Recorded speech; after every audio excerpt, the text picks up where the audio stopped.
Hello everyone, నేను మీ doctor Lavanya Madasu. ఈ వీడియోలో మనం అన్వాంటెడ్ ప్రెగ్నెన్సీ లేదా అవాంఛిత గర్భం గురించి తెలుసుకుందాము.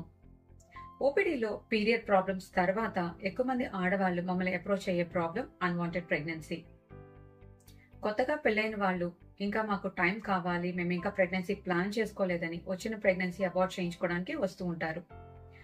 అదే కాకుండా proper contraceptive method, proper protection use చేయకుండా వచ్చిన ప్రెగ్నెన్సీని కూడా అబార్ట్ చేసుకోవడం జరుగుతూ ఉంటుంది.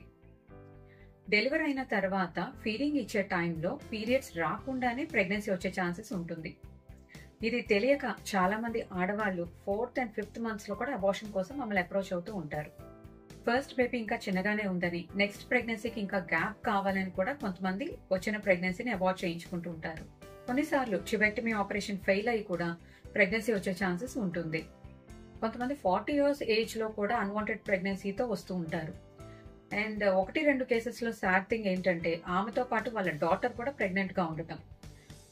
That's very embarrassing for her. దయచేసి కేర్ఫుల్ గా ఉండండి.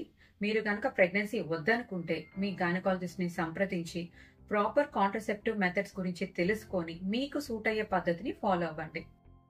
రెగ్యులర్ పీరియడ్స్ వచ్చే వాళ్ళు చివెక్టమీ చేయించుకున్నా, లూప్ వేయించుకున్నా, పీరియడ్ కనుక మిస్ అయితే యూరిన్ ప్రెగ్నెన్సీ టెస్ట్ ఒకసారి చేసుకోండి.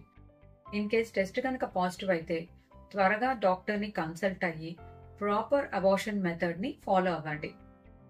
దయచేసి అన్వాంటెడ్ ప్రెగ్నెన్సీస్ ని అవాయిడ్ చేయండి. ఎందుకంటే అబార్షన్ అనేది ఒక లైఫ్ తీయటమే కదా. Hope this video is useful. Meet you in the next video. Until then, stay happy and stay healthy.